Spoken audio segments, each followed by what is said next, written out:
This is every single camera and lens that I own. Leicas, Rolleiflexes, Hasselblads, small format, medium format, large format, tiny lenses, huge lenses.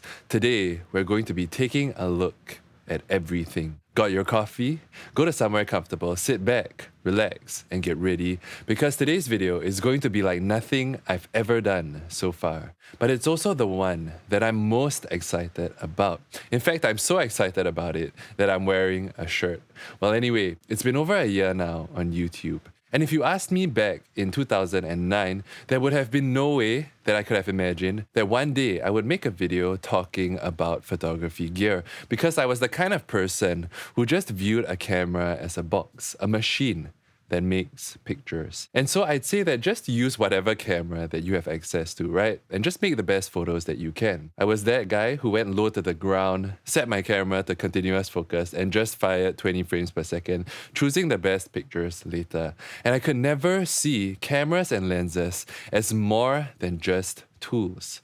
So how did I go from that guy to this guy? How did I go from being so results driven, from only caring about the final outcome of a picture, to the guy who is using a large format film camera in 2023? Pretty much the least practical photographic tool around.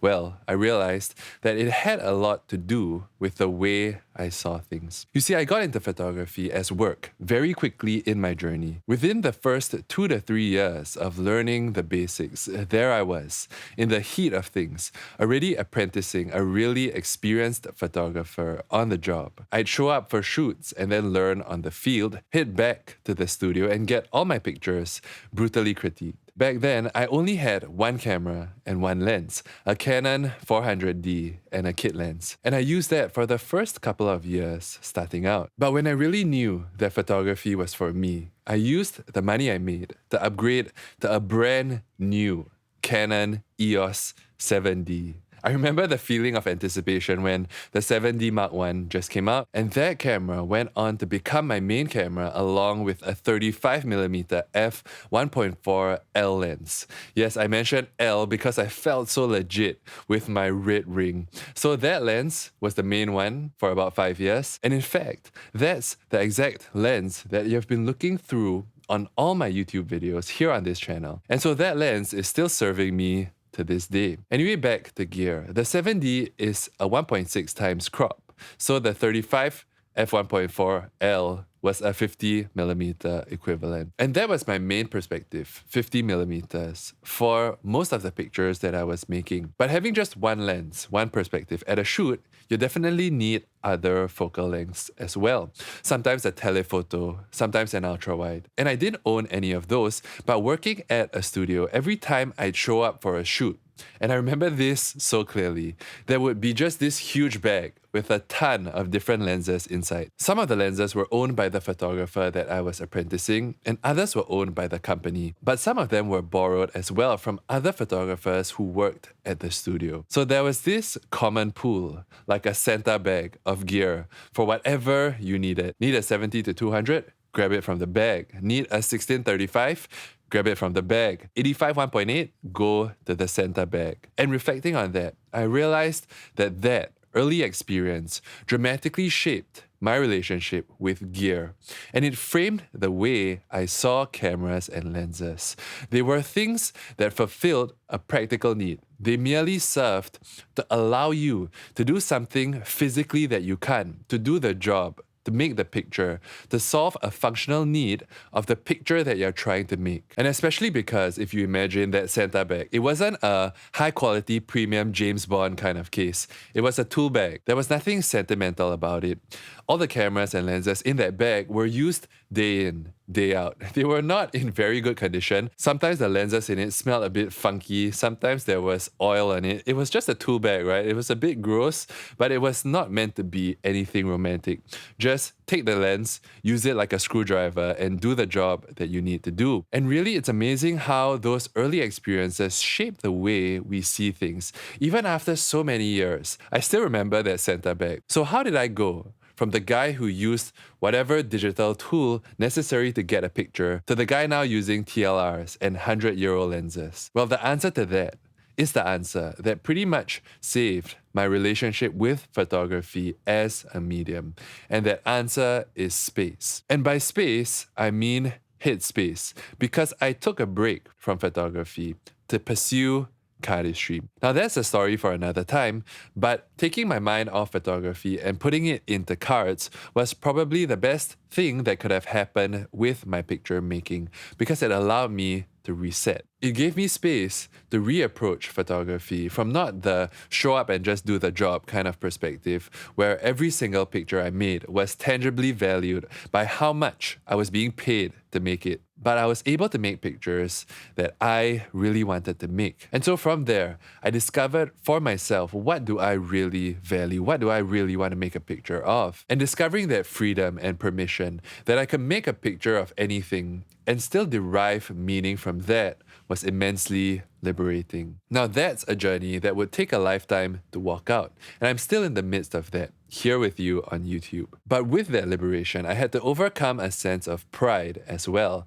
because when you have spent a few years making money as a photographer, you're like a professional, right? And I remember being that professional, looking at people at a park, walking around taking pictures of flowers, and I remember having a huge backlog of working photos that I needed to get through, and I just remember thinking to myself, man, these guys have so much free time to just go around making pictures of flowers. Well, that was 2009. Here we are today. If you've watched some of my videos before, what makes each piece of gear special to me is not so much in terms of them as objects in and of themselves. I'm not really a collector of vintage objects, nor am I someone who is really into the specs side of things, like shoot a bunch of test charts and then talk about corner sharpness. Those things are fine, but what I'm personally intrigued by is the intangible things about a lens and a camera, and how those intangible things affect the end result of a picture. In every video that I've made, I've tried to go over what makes a certain camera or lens special in terms of what they bring to the table that could either aid or enhance what you are trying to say with your pictures. Yes, what they do, but also how they serve your intention, the nuances of how design, function, and form consciously and subconsciously affects the experience of shooting, which in turn affects the end result of a picture. So what really intrigues me is less of viewing gear like a USB stick. You know, you need a USB stick, just plug it in. But it's more like a musician and an instrument. And it's that relationship between instrument and musician, of how the tones of that instrument shapes the music of the musician, that really fascinates me. So with that in mind, today we're going to do something different. Instead of going deep, we're going to take one step back. We're going to look at every single camera and lens that I own, and also the part that I'm most excited about today. I'll be showing you one print made by each specific piece of gear that best represents and signifies what makes that piece of gear special to me. Pictures made by a certain camera about that very camera. Prints made by a lens about that lens. And at the end, I'll answer the burning room question. If I could only keep one, maybe two pieces of gear out of everything that I own, which would I choose? This is going to be fun. Let's jump right in. All the color pictures that you're about to see were developed with a Cinestill CS41 kit at home on a rotary processor. First off, let's start with the camera that I use the most. And you can see some of that in its wear. My Leica MP. This guy has seen a ton of use. During my most productive periods, I put around 90 rolls per month through it. It's been with me overseas through sweat, muck, dirt, grime, and a ton of mosquito repellent. I love its nimbleness, its quickness, and the experience of using it. It's the one with me throughout my day, and probably 80% of all my pictures are made on this camera. Choosing a single picture made by this camera to represent it was a monstrous task, just because of the sheer volume of pictures made with this. And as much as I use this camera for street photography, outdoors, in the rain, in the sun, at the end of the day, for this picture, I wanted something that had a sense of my life so far, my journey, my experiences, my struggles and victories, that were all somehow wrapped up and alluded to in picture form. And so, here's the print. A picture to me about growth and exploration, work and play, being on guard, but wanting to explore, having safety all around, but still sometimes feeling trapped. All the things that life throws at you, and for a picture to represent the camera that has been by my side through it all, this would be it. Moving on, permanently mounted on this camera is the Leica 35mm pre-aspherical Summilux, the first lens that I ever reviewed on YouTube, so this is a sentimental one. A really flawed but beautiful lens and with a few ergonomic shortcomings, and also wide open, really soft. But once you learn it, lovely even with all its imperfections. Charming and dreamy, this lens is arguably a simple one compared to more modern lenses with floating elements. And so I wanted this print to reflect that. A lens that reminds me that imperfections are okay. And they're oftentimes beautiful. It reminds me that it's okay to have some weaknesses, to be fragile. But most importantly, it reminds me to keep moving forward. Next up, this is my chrome Leica MP. This camera always has color film loaded in it. It's primarily a backup because if you have used one of these cameras before, I'm sure you know the pain of your main camera going away for weeks, sometimes months on end for a repair. And if you don't have a backup, man, it's painful. It doesn't see as much use as the black one, but for the moments where color is needed, it comes into action. So the picture that I chose speaks to me about that. How sometimes a little color breaks up the monotony and the dreariness of life, even on those gloomy days. The main lens on the chrome Leica is my steel rim reissue. I generally prefer a slightly more contrasty lens with color film, just to get a bit more punch. And this lens does everything that my vintage pre-aspherical Summilux does, but with just a bit more of that. And what I love about this lens in particular is its form and the energy and the tones of the colors that it produces. And I couldn't think about a picture that speaks more about tones than this. Next up is the Leica 50mm f1.2 Noctilux reissue. The third video I made on this channel was a review of the f0.95 Noctilux. But since making that video, after a good long 7 years of owning that lens, I sold it and replaced it with this. And man, for me, that's amongst the best decisions I've ever made. The f1.2 Noctilux has less sharpness, but much more character. Now, being a reissue, it's not quite like the original, and so I describe the tones of it somewhere in between the 35mm pre-aspherical Summilux and, say, a 35mm aspherical Summicron. It has a bit of punch to it like a modern lens, but it's still charming due to its optical design. But it's also not quite as fragile as, say, the pre-aspherical Summilux, because that is a lens that could sometimes fall apart in tough situations. But the main reason why I love it is due to nostalgia. Like I mentioned just now, the 50mm focal length was my main one for my first 5 to 7 years of picture making. From there, I went to a 28 for another 5 to 7 years, and now I'm at home on a 35. So every time I pick up a 50mm lens, it's like I'm immediately transported back to my early days again. And the nostalgia always floods me because of how long I spent learning the ropes on this exact focal length. And so the picture made with this lens to represent that is this. A picture to me about new beginnings, about restarting. A reminder to keep my eyes on the good, despite what I might be seeing around me. A reminder that even when I'm feeling down, there is still hope. And how every day I can look forward to a new wave of refreshing. Next up, also a 50mm lens. My first ever Leica lens. The 50mm f1.4 Mandler Summilux. This is a lens that if you have the budget for, I would recommend for everyone to own. It's a gem, it's tiny, it's fast, the focusing ring is beautiful, and the pictures that it makes, man, really beautiful. I got this a few years back for just over $1,000, so I'm not too sure how much these go for these days, but to me it still sits in a really, really nice sweet spot. Excellent performance, beautiful rendering, and a ton of character. Practical in every way. This lens reminds me of beauty and charm, but also reliability, practicality, fragility, and vulnerability. And so, the print that I chose to represent that is this. Next up, the Leica M6. This is the camera that kickstarted my film photography journey back when it was only $1,400 US. Without this, I probably wouldn't be here talking to you today. And so, with this camera, I wanted a picture that spoke about that. As a camera that brought me through, that transitioned me from digital to film. And so here's a picture made by the Leica M6 about that. Transitions.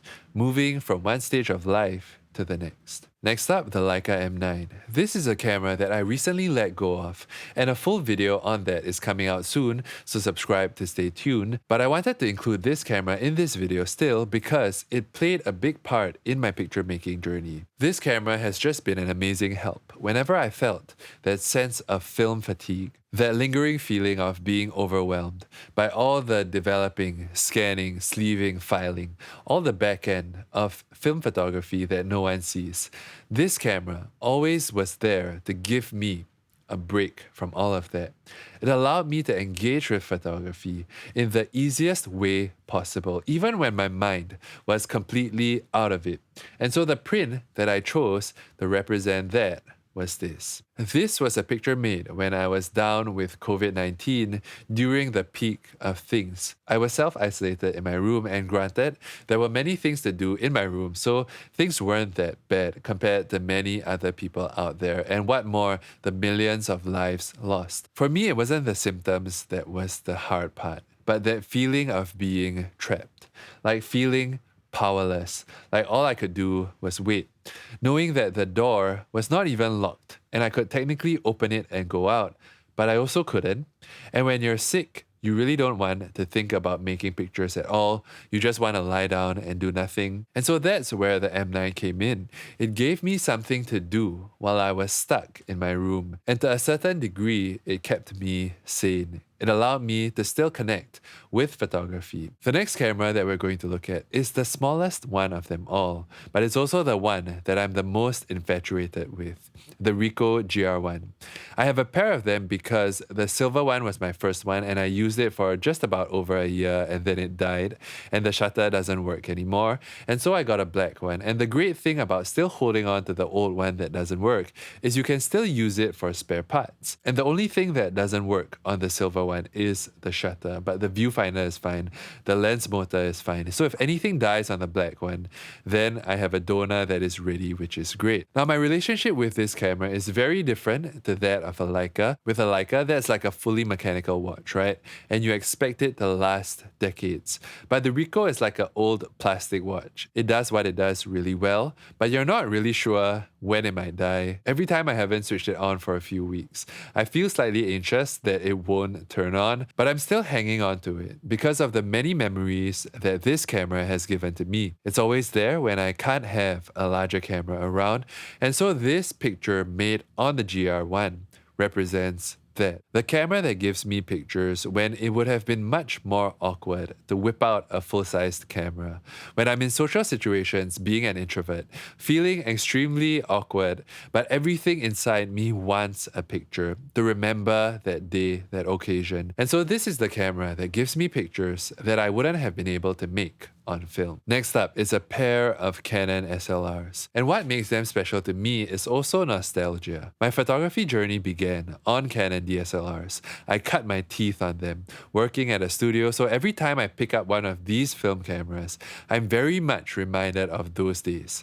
But I don't use these as much. Sometimes I need a macro lens for work, and this allows me to do that. So the print that I chose for these cameras had to be this. A picture made for one of our campaigns to launch this deck of playing cards. Now, still in the Canon world is my beautiful Canon 6D. This is the classic version, and it's also the very first full-frame camera that I bought. After using that 7D for many years, I remember mounting my 35mm f1.4L on it, making a picture and thinking, oh man, I've been missing out so much with an APS-C. And it's hilarious now that 35mm full frame is actually small format.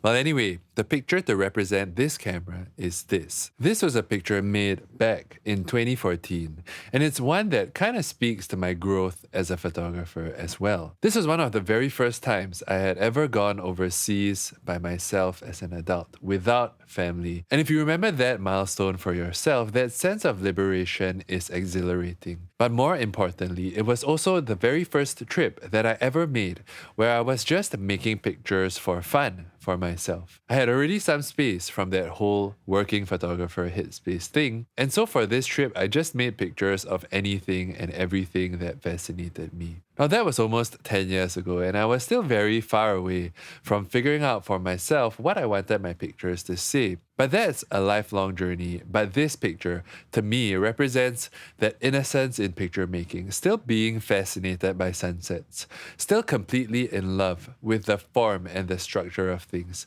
buildings, the picture frame, the way things move around the frame, a picture full of youthful energy. Now, the last small format camera in my collection is the Leica 3. This one isn't technically mine, it's the main camera that my wife uses, but because we're married and we share everything that we own, right, I guess all my cameras are hers too. Well, it's a super tiny, super dense camera, and the sound of the shutter is just amazing. To me, it's probably the most beautiful and romantic camera that I have. And here and there when I do borrow it, I do have dreams of maybe one day switching to it fully from my MPs, but that also really scares me. Well, maybe one day. But anyway, since this is the camera that my wife uses most of the time, I wanted to show you a print of a picture made by her. Like me, she loves nature, and she's also much newer to the medium of photography than I.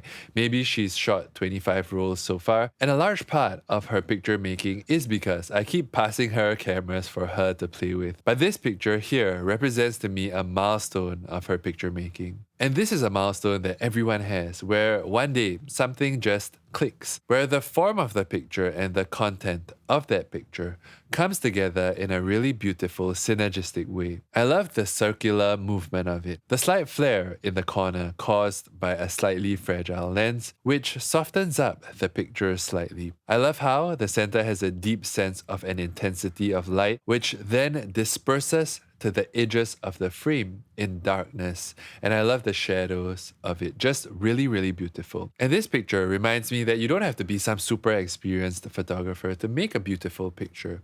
And that's what I really love about photography as a medium. All you need to do is show up and follow your gut. Amazing. I'm always encouraging her to make more pictures, so you guys can help me out too in the comment section. Go Steph! So those are all my small format cameras. Now let's move up in size, the 6x6. First off, the Rolleicord. Not quite my first medium format camera, but the one that I've owned for the longest period of time. Before this, I had a few Fuji 645 rangefinders, really nice cameras, quick, plastic and very fast, just a joy to use, but the build quality on them weren't that great. I also had a Hasselblad 500cm, which I sold and then bought again later, but more on that in a while. So this Rolleicord was also there with me at the early days where I first began exploring medium format cameras. It's charming, and if you can get one in a really good condition, it's a tremendous amount of value for the pictures that you're able to make in relation to the price that you're paying. Even the build quality is amazing. Get it overhauled and it won't disappoint you.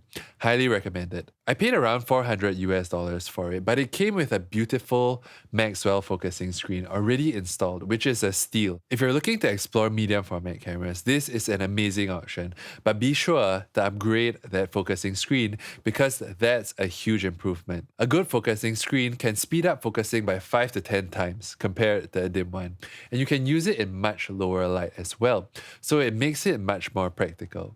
While the lens on this guy isn't as technically good as say a Rolleiflex, but it's still beautiful in its own way. This camera to me is about charm and beauty, and so here's a picture that signifies that. The Rolleicord is small and compact, but it makes a huge negative, so it's almost the perfect camera for exploration. A tiny magical box that allows you to capture light, which this picture reminds me of. Next up is the Rolleiflex. I have a pair of them, a 2.8F and a 2.8E, and the funny thing about this is that even though they both use Zeiss planar lenses, the pictures that they make are really quite different. The 2.8F has more contrast and more saturation and a bit more clarity, while the 2.8E is slightly more laid back. Now granted, if you talk to Rolleiflex people, they say that even between the exact same model, for example between two 2.8Fs, both with the Zeiss planar lenses, you'll get some copies with good lenses and some copies with great lenses. And in fact, this particular 2.8F, I acquired it from someone who chose it out of 5 different pieces. So he actually went to shoot test rolls with 5 different Rolleiflexes, went home, made big prints of them, used a loop to check which was the best, and then he bought the one that was the best. And so thank you so much for that, for putting the time into it. This is definitely a camera that I'll be holding on to. Now, every time I think about my Rolleiflex, I think of a camera that was once really popular, but now it's almost forgotten because it's no longer trendy. A beautifully made camera now considered as a niche tool, no longer mainstream. One that gets often overlooked, but once found, has so much beauty for the beholder. Now, the picture that I chose made by the 2.8F was this one. This picture was made not in some rural outskirt area of Singapore, but it's actually one of the most prime districts in this country, a place where houses nearby can cost anywhere from 7 to 30 million US dollars, depending on its size. And Singapore being a tiny, land-scarce nation, to see a huge plot of abandoned land right smack in the middle of a prime district just left me completely speechless. Rolleiflexes are kind of like that. Extremely valuable cameras in and of themselves that are no longer too popular anymore, no longer mainstream. Some of them are not in very good condition, but intrinsically, in and of themselves, tremendously valuable picture-making machines, but they carry a value that is often overlooked due to the passing of time. The lens in my 2.8E is slightly softer, slightly less opinionated. So here's a picture that represents that. Slightly more delicate, slightly less punchy, a picture about atmosphere, space, and light. Next up, the Hasselblad 500cm. Iconic for good reason. It feels amazing in the hands, and the shutter advance is just beautiful. If an alien came down to Earth, and if he somehow had hands and fingers, and was interested in photography, I'd show him this camera. It's a wonderful picture-making machine, and I enjoy every single moment of using it. With it, I have an 80mm f2.8 lens, along with a 50mm lens, which is a beautiful one, by the way, along with 4 film backs, one with Ektar, one with Portra, one with HP5, and another with Delta 3200. More than enough to make pictures in almost every situation. And with this kit, I'm not going to show you pictures for every single thing, but I wanted a picture to represent all of that. That sense of versatility, practicality, beauty, and reliability. And so it had to be this. Now, the story of my car is one for another time, but man, it's a sentimental one. You see, in Singapore, we're only able to keep cars for 10 years, after which you need to either scrap it or to renew this thing called a COE. So after that first 10-year mark, you need to pay about 100,000 Singapore dollars, which is around 75,000 US dollars, just to keep driving the car that you already own for another 10 years. Crazy, right? Well, the prices of that fluctuates based on the market, but that was the price that I needed to pay when I was deciding on whether or not to keep it after its first 10 years. And needless to say, 100,000 Singapore dollars, it was out of my budget. So I had to say goodbye to my car. And so this picture reminds me of that. Just like the Hasselblad, my Suzuki, something that served me faithfully. So these are my 6x6 cameras. All of them are really nice, but honestly, I'm not too sure if I'll still be holding on to all of them in 5 years' time. Not because they're not great cameras, but because of my relationship with the square format. I've been shooting 6x6 cameras for a few years now, many hundreds of rolls of film, but still, I've still yet to come to terms with the square format. Maybe spending so much time with a more horizontal field of view, every time I make a picture with the square format, I've never really fully felt at home. But before I conclude that, I'm really going to give myself a lot of time to form this opinion. And maybe in 10 years' time, I might finally end on, hey, maybe 1:1 is just not the format for me.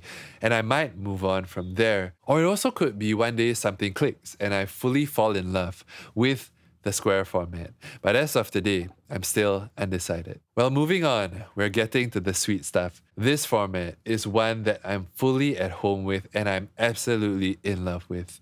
It's like the width of 3x2, but with more height and with more size. It's classic, it's beautiful, it fits me like a glove. And 6x7 was the point where I first actually felt that sense of size to a large negative. 6x5 wasn't enough, 6x6 was almost there, but 6x7 felt huge. Now to start off, the first 6x7 that I ever acquired, the Pentax 6.7, the most heavily built camera that I currently own. This camera opened up to my picture making the power of fidelity.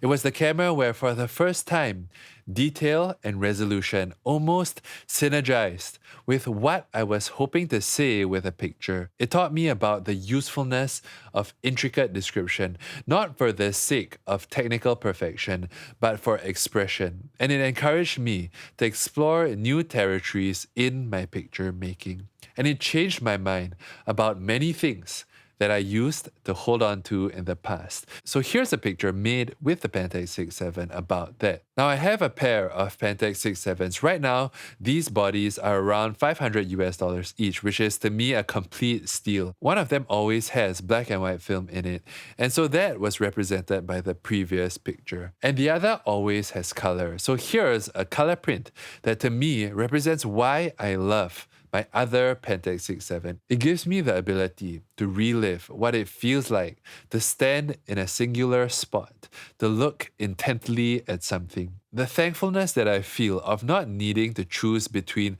black and white or color, but having the ability and time to afford and experience both paths at the same time. Now I currently have 5 Pentax lenses, a 45mm, 55mm, 75mm, and a 105mm f2.4. And in an effort to not make this video 5 hours long, I'm not going to show you prints from every single lens, but I wanted to show you one from the 105mm f2.4 lens because this lens is really special to me. It's a lens about light, about air. And so here's a picture made by the 105 that represents that.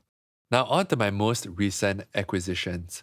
I've owned both of these cameras for about a year now, and they're cameras that I have grown to really, really love.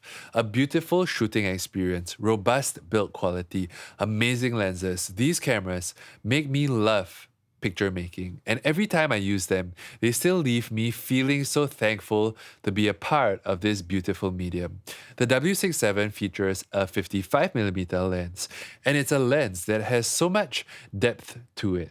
And it communicates space in such a unique way. It renders tones with so much nuance, and I absolutely love it. The Makinas to me embody descriptive power in the smallest practical form factor. They encourage me to explore the world, and so here's a picture about that. Now its older brother, the Makina 6.7, has an 80mm f2.8 lens. It's less wide than the W6.7, and it just gives a beautiful, normal, natural looking perspective. Out of all my medium format cameras, if I had to choose only one, it would be either the W6.7 or the Makina 6.7, but I'd probably pick this. Every time I think about this camera, I think of almost like an unfinished camera.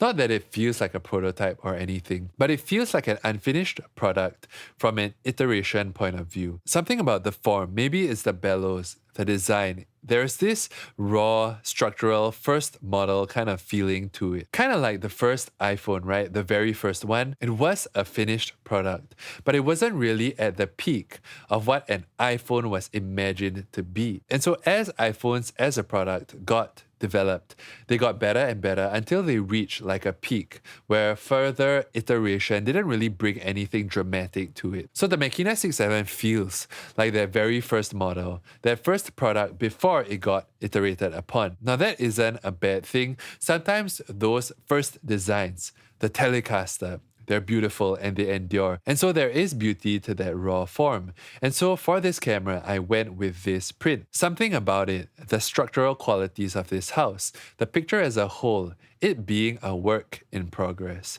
but still feeling beautiful. The lines on the grills, the gate. This picture really reminds me of the Makina 6.7. So those are all my medium format cameras. Now let's move on to the big boys. One might say that we have saved the best for last, and one wouldn't be wrong.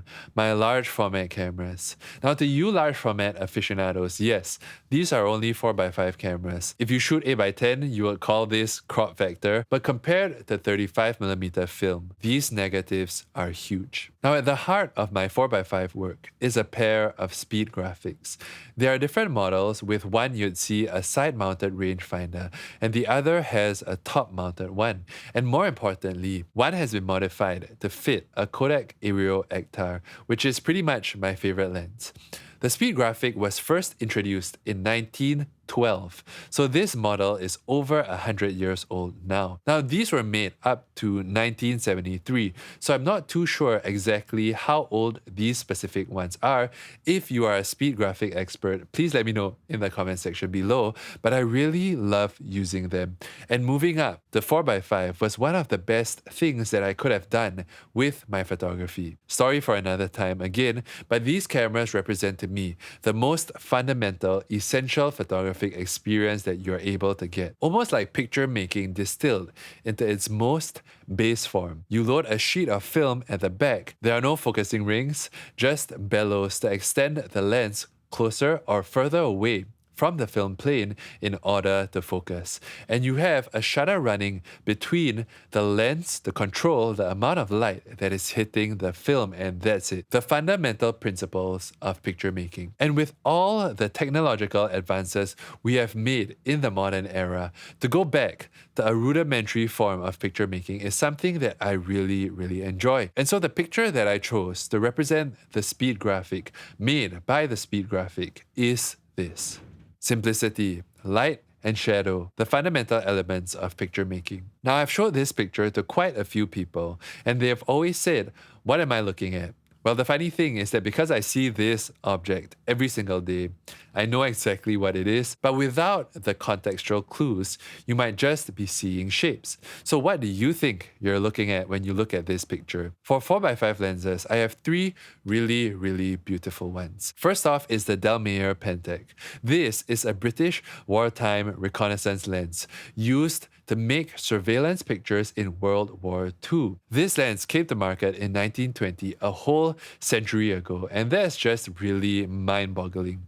Well, this lens doesn't have many coatings, and if you look at the elements, you'll see a whole bunch of stray light, but it's really its flaws that makes it beautiful, just like my 35mm pre-ASPH Summilux. This is a lens that reminds me that sometimes there's a ton of beauty to be had in imperfection. And so here's a print made by the Dallmeyer Pentac that to me represents that. Next up, the Kodak Aero Ektar, also a wartime reconnaissance lens, but this one was used by America. It was designed in 1896, and the production of these lenses began in the 1940s, and they were only made for a few years, so this lens is around 80 years old, but it's still making beautiful pictures so many years later. It's massive, it's classic, it's beautiful, a lens that has passed the test of time. And so this picture made by this lens represents that.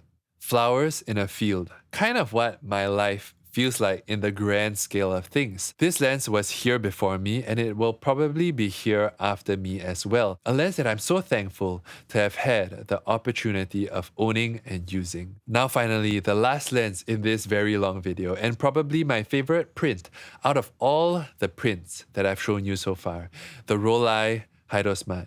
Now this is an odd lens out of all my lenses because it was actually made for projectors, so it was meant to shoot a picture out of it, not take a picture in. Now it has a really unique look with 4x5 film because 4x5 almost maxes out its image circle. The edges of the frame get really swirly and interesting, and it's tremendously compact. And unlike the two previous massive lenses, this one folds down into my speed graphic, which makes it amazing. Now the final print for this video was made on this lens. It's one of my most treasured pictures because of how much chance was involved with it. There is no way I could recreate this, and for me to have gotten this in this state is almost like the stars aligning. Steph and I love exploring nature, and one day she decided to jump onto a log. When she did, I immediately said, wait, don't move. And so I set up my camera with this lens on it, focused on her, and keep in mind that this is f2.8 on 4x5, which is roughly an f0.75 equivalent on small format film. So I only had a tiny sliver of what was in focus to work with. So after focusing and loading in my film with 4x5, I can't see the picture anymore because the sheet holder is in. But then she suddenly hears this bird call and she turns in the other direction to see what it was. And as she did that, she reaches down to wipe her hands on the back of her pants, not knowing that her hands were dirty from touching the log. So I saw the marks on her pants. I loved her position, her pose, and I made the picture, and that was that. I didn't think too much about it, but when I got home and I developed that sheet of film, I noticed that out of nowhere, somehow, a dragonfly decided to fly right into the area of focus, a tiny sliver with this f0.75 equivalent lens, just for my picture, after which it flew away. She didn't notice anything at all. I didn't notice it, no one knew. And keep in mind, at f0.75, if the dragonfly was just a few centimeters off one way forward or one way back, it would be completely gone out of the picture. But somehow, this guy found his way there. And all this happened when I was at quite a low point in my photography. And so this was like one of those wings from heaven telling me, hey, here's a little something special just for you. A beautiful chance encounter at a point in my life when I really needed it. So that's the final print, a print that I really, really love, and that's all my camera gear. To answer the desert island question, if I could only take one or two of these, which would they be? Well, if I really had to get rid of all my camera babies, I'd probably cry for a few days. But if I could only have one out of all, it would have to be my black pane Leica MP, just because of how practical it is, the ability to use it in all sorts of lighting situations, how quick it is to make pictures of anything and everything. This is the camera that does it all. And also knowing that it will wear in with me is something that really excites me too. Now, it doesn't quite do a higher fidelity picture very well, so if I could take two cameras, the second one would probably be the speed graphic with a Kodak Aero Ektar. So one small format, one large format. With the Aero Ektar wide open, it looks beautiful, and just stop it down and it's razor sharp. So with these two cameras, I'd be able to make pictures of almost everything. But with large format, I need a tripod, a loop, a cable release as well. So hey, make sure to ship those things to the desert island as well. But yeah, out of everything, these two cameras would probably be my pick to do the largest variety of things. But wait, if I could take three cameras, that's another thing. For sure, the Makina, for sure. If you're interested in supporting our picture making, maybe you're interested in owning a signed print, or maybe you want to help me support Steph's work. Check out the link in the description section, and I'll see you in the next video.